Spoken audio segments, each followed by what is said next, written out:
Saudara penonton umat beriman, Gereja Katolik Santo Yosef yang berdiri di tengah-tengah masyarakat lokal, yaitu masyarakat suku Maring di Kampung Payung, Merauke, Papua. Tampak gereja yang kecil ini, tetapi ibu-ibu pendoa selalu mendoakan lingkungannya Santo Yosef, sehingga di Minggu Daun tanggal 5 April, ibu-ibu pendoa menghiasi Gereja Santo Yosef yang tepat berada di komunitas basis masyarakat lokal, yakni Kampung Payung. Ibu-ibu setelah menghiasi gereja, ibu-ibu pendoa menduduki depan teras Gereja Santo Yosef Kampung Payung untuk menerima tubuh Kristus di Minggu Daun tahun 2020. Memang ada himbauan dari surat gembala baik itu.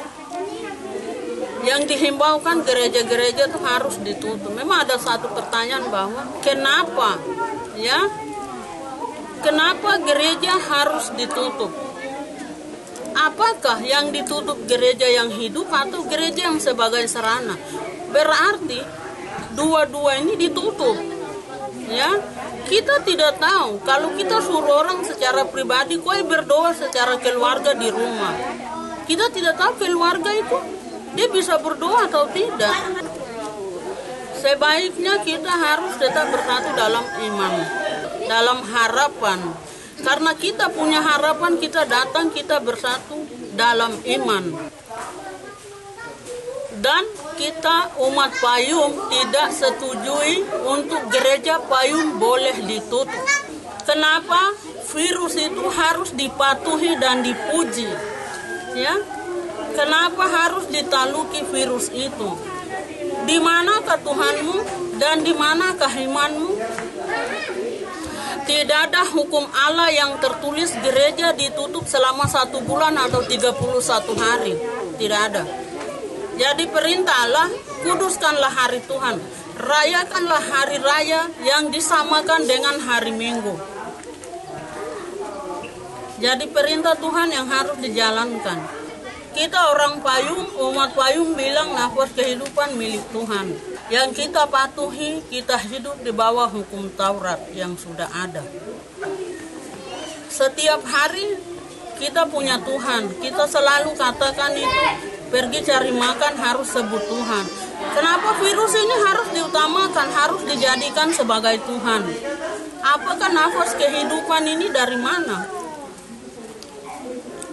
Kalau nafas kehidupan milik dari virus corona, berarti kita tidak punya Tuhan. Kita tidak sadar bahwa manusia itu berhutang budi sama Tuhan. Manusia selalu bikin utang. Nanti bisa dipikirkan saja, saya punya utang apa sama Tuhan? Terutama kita berhutang karena kita tidak pernah membayar nafas kehidupan. Tuhan tidak memotong pajak karena manusia itu bernafas. 1000 perak pun juga tidak. Kita diciptakan untuk dunia. Tuhan mengutus kita masing-masing dengan kita punya karunia. Sekarang kita tidak punya pilihan yang baik untuk membalas kebaikan Tuhan itu. Jadi kita manusia penuh dengan hutang.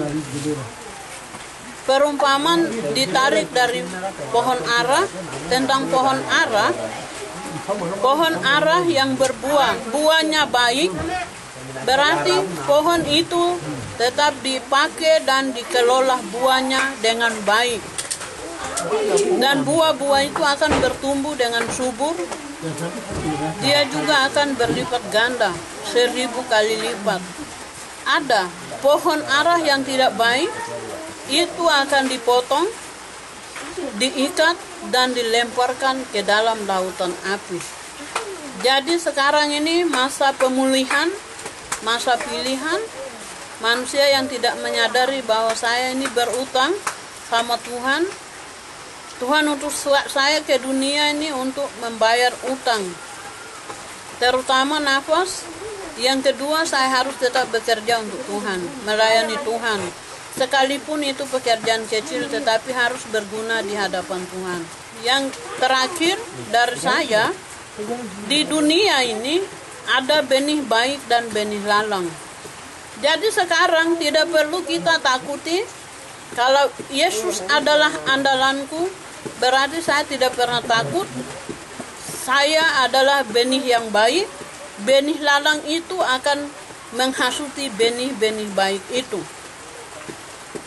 Benih lalang itu yang tumbuh di tengah-tengah benih baik itu, dia akan meracuni benih baik itu. Sekarang waktu itu yang terjadi. Saat-saat ini itu yang kita bisa rasakan dalam hal iman. Jadi benih lalang ini, dia menusuk benih yang baik ini supaya dua-duanya jatuh ke dalam lubang yang sama. Tetapi tidak, fokus, percaya saja Tuhan ada beserta kita. Tuhan tetap menyertai kita mulai dari sekarang sampai pada akhir zaman. Amin.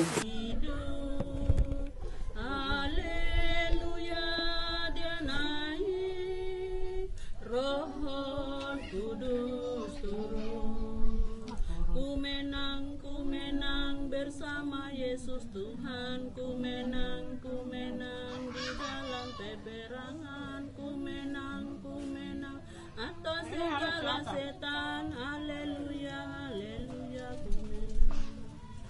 Kita sudah menang, ini sudah waktunya. Saya Urbanus, Papuan Posis, tim Solusi Merauke melaporkan.